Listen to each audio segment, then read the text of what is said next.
नमस्कार, शब्द सांचे विंध्य के इस समाचार बुलेटिन में आपका स्वागत है। मैं हूं आपके साथ नियाजिया। शुरुआत करते हैं हेडलाइन से। रीवा प्रशासन ने अरहर का दाम किया तय। रीवा के सरकारी अस्पताल में इलाज के बदले पैसे वसूलने का वीडियो वायरल। रीवा के भाजपा नेता पर यूपी में बम से हमला। सतना के चर्च हॉस्टल में असम की युवती की संदिग्ध मौत। रीवा के पंच सरपंचों का सम्मेलन प्रभारी मंत्री की मौजूदगी में 17 को। सीधी जिले के 147 गांवों में जल संकट। रीवा के केंद्रीय जेल से आजाद हुए 3 कैदी। रीवा में अंबेडकर जयंती पर निकाली गई भव्य रैली, मानस भवन में हुआ आयोजन। और रीवा, सतना और सीधी समेत 11 पूर्वी जिलों में बारिश की संभावना। अरे रोमा, तेरा ये वॉलपेपर तो बहुत खूबसूरत है। कहाँ से लिए नहीं, बनवाए हैं यूनिक एडवर्टाइजिंग से, जहां कोई भी अपनी मनपसंद डिजाइन या थीम देकर वॉलपेपर बनवा सकता है। और यही नहीं, दीवारों पर सजाने के लिए खूबसूरत पेंटिंग्स, खिड़कियों के लिए ब्लाइंड्स भी आपकी थीम या डिजाइन पर बनाए जाते हैं। मैं तो कहती हूँ तो अभी कॉल कर और सजा ले अपने घर या ऑफिस को। अब खबरें विस्तार से। रीवा जिले के किसानों के लिए प्रशासन स्तर से अरहर का दाम तय कर दिया गया है। इतना ही नहीं, प्रशासन ने समर्थन मूल्य पर अरहर की खरीदी करने के लिए पंजीयन की तारीखों का ऐलान भी कर दिया है, जिससे किसान समय पर अपना नाम रजिस्टर्ड करा के अरहर की बिक्री कर सकें। रीवा कलेक्टर प्रतिभा पाल ने जानकारी दी है कि शासन द्वारा निर्धारित समर्थन मूल्य 7,550 रुपये प्रति क्विंटल पर जिले भर में अरहर का उपार्जन किया जाएगा। खरीफ वर्ष 2024-25 में ई उपार्जन पोर्टल पर अरहर फसल के उपार्जन के लिए किसानों का पंजीयन 20 अप्रैल तक किया जा रहा है। कलेक्टर ने कहा कि उपार्जन के लिए किसान ई उपार्जन पोर्टल में अपना पंजीयन 20 अप्रैल से पहले करा लें। सभी सहकारी समिति प्रबंधक तुअर उपार्जन के लिए किसानों का पंजीयन सुनिश्चित करें। पंजीकृत किसानों को ही समर्थन मूल्य पर तुअर के उपार्जन का लाभ मिलेगा। रीवा जिले के सरकारी अस्पताल में इलाज के बदले पैसे वसूलने का वीडियो सामने आया है। वीडियो में नर्स इलाज के बदले खुलेआम मरीज से 100 से 200 रुपए की वसूली करती दिखाई दे रही हैं। वीडियो 4 दिन पुराना बताया जा रहा है, जो सोमवार को सामने आया। वीडियो त्योंथर विधानसभा के गढ़ी प्राथमिक स्वास्थ्य केंद्र का है। किसी मरीज के परिजन ने पूरे घटनाक्रम का वीडियो बना लिया। इसमें नर्स संजू पांडे मरीजों से पैसे लेती नजर आ रही हैं। वीडियो सामने आने के बाद जिला स्वास्थ्य विभाग और स्वास्थ्य अधिकारी संजीव शुक्ला की तरफ से पूरे मामले में जाँच के निर्देश दिए गए हैं। जिला स्वास्थ्य विभाग के मुताबिक जांच के बाद ही पूरे मामले में कार्रवाई की जाएगी। रीवा के भाजपा नेता पर यूपी में बम से हमला किए जाने का मामला सामने आया है। जानकारी के तहत एमपी की सीमा से लगे हुए चाकघाट बॉर्डर पार उत्तर प्रदेश के प्रयागराज जिला अंतर्गत नारीबारी में गत रात्रि उस समय बाइक सवारों ने देसी बम से हमला कर दिया, जब चाकघाट निवासी रवि केसरवानी, वेद द्विवेदी, विक्की केसरवानी समेत एक अन्य साथी एक कार से निमंत्रण में शामिल होने के लिए प्रयागराज जा रहे थे। बताया जा रहा है कि नारीबारी के पास उनकी कार पहुंची तो बाइक सवार 2 युवक उनकी कार में देसी बम से हमला करके भाग निकले। इस घटना में रवि केसरवानी गंभीर रूप से घायल हो गए हैं और उन्हें इलाज के लिए प्रयागराज ले जाया गया है। घायल रवि केसरवानी भाजपा युवा मोर्चा के पदाधिकारी हैं, जबकि वेद द्विवेदी पूर्व पार्षद हैं। घटना को लेकर नारीबारी पुलिस जांच कर रही है। सतना के एक चर्च हॉस्टल में असम की युवती की संदिग्ध परिस्थितियों में मौत हो गई है। बताया जा रहा है कि युवती के गले में फांसी के फंदे के निशान देखे गए हैं। मृतका की पहचान असम के गोलाघाट जिला अंतर्गत संतीपुर नंबर 2 की रहने वाली 16 वर्षीय प्रतिमा भागवार के रूप में की गई है। मौके पर पहुंची पुलिस ने शव को अपने कब्जे में ले लिया है और परिजनों को बुलाया है। वहीं चर्च के फादर से भी पुलिस पूछताछ कर रही है। बताया जा रहा है कि युवती ने आखिरी बार अपनी बहन से फोन पर बातचीत की थी। माना जा रहा है कि परिजनों के आने पर मौत के इस मामले में कुछ पर्दा उठ सकता है। इस बीच हिंदू संगठनों ने नाबालिग छात्रा के साथ बर्बरता किए जाने के आरोप लगाए हैं।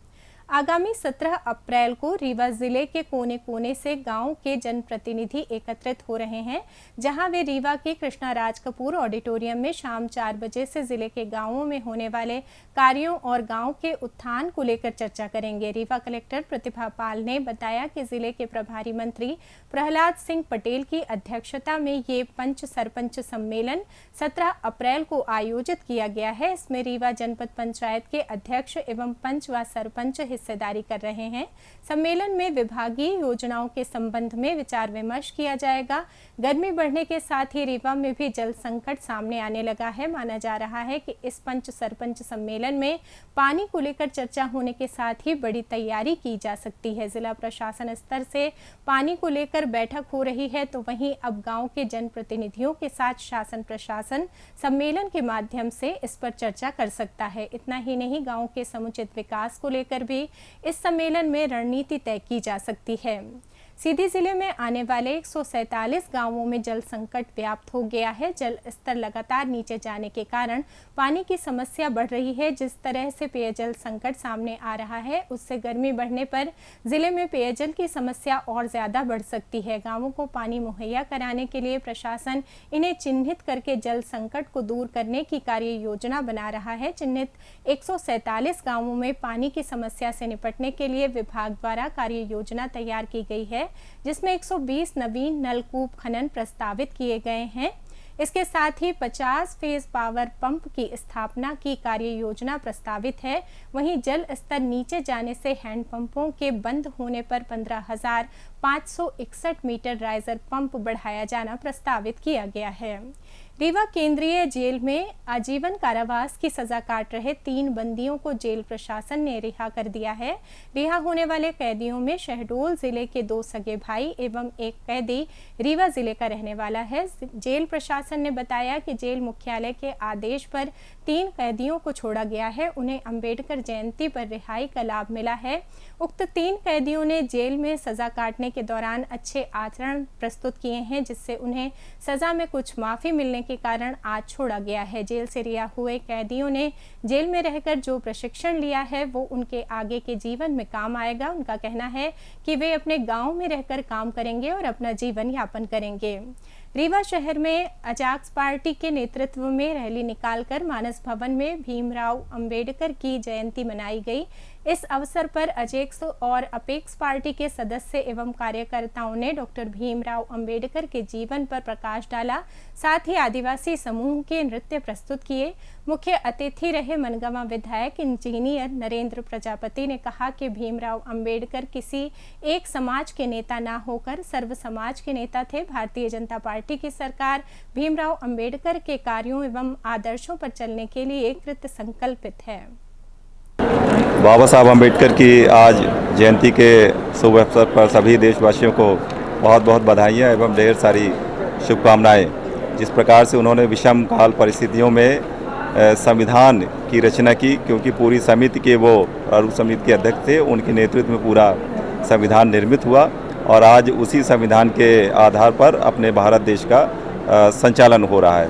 इसमें परम यशस्वी प्रधानमंत्री मोदी जी बहुत ही बेहतर तरीके से उनके द्वारा जहाँ जहाँ भी डॉक्टर साहब का निवास रहता था, लंदन में है, दिल्ली में है, उन सभी को अधिकृत करके उनको स्मारक के तौर पर बना दिया गया है। और साथ ही साथ जिस प्रकार से भारतीय जनता पार्टी के द्वारा डॉक्टर साहब के कृतित्व पर सम्मानित करने का काम किया जा रहा है, क्योंकि हम लोग पार्टी के हैं, तो पार्टी जो है बाबा साहब अम्बेडकर को सम्मानित करने के लिए कृत संकल्पित है। साथ ही साथ हमें अजाक्स जो संगठन है कर्मचारियों का, उनके द्वारा कुछ मांगे प्राप्त हुई हैं, जैसा कि मेरे सामने यहाँ पर है। जो आरक्षण की नियमावली है उसका परिपालन किया जाना चाहिए। साथ ही साथ इसको मैं अभी पढ़ रहा था कि SC ST और OBC के जो छात्र हैं उनको छात्रवृत्ति जो मिलनी चाहिए उचित समय पर, वो नहीं प्राप्त होती है। साथ ही साथ उच्च पदभार ग्रहण के लिए जिस प्रकार से रोस्टर नियम का और आरक्षण नियम का पालन किया जाना चाहिए, उसका पालन करने में कहीं न कहीं पर कोई कोताही अगर आती है तो ये मांग पत्र भी मुझे दिया गया है। इस पर मैं माननीय जो संबंधित विभाग के अधिकारी हैं या हमारे डॉक्टर मुख्यमंत्री जी डॉक्टर मोहन यादव जी, उन तक मैं बात ये प्रयास करूंगा कि ये इन वर्ग की समस्याएं वहां पर पहुंचे।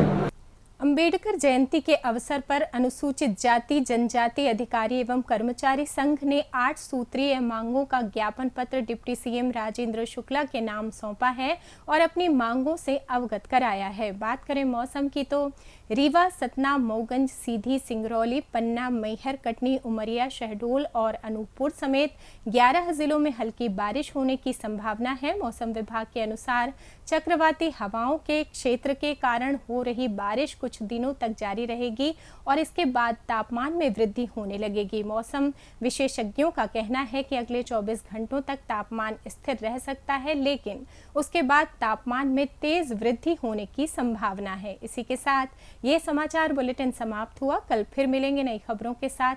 जुड़े रहिए शब्द सांची विंध्य से और विंध्य से जुड़ी तमाम खबरों के लिए हमारे चैनल को सब्सक्राइब कर दें। अपने आसपास की खबरें हम तक पहुंचाने के लिए स्क्रीन पर दिए नंबर पर आप संपर्क भी कर सकते हैं। धन्यवाद।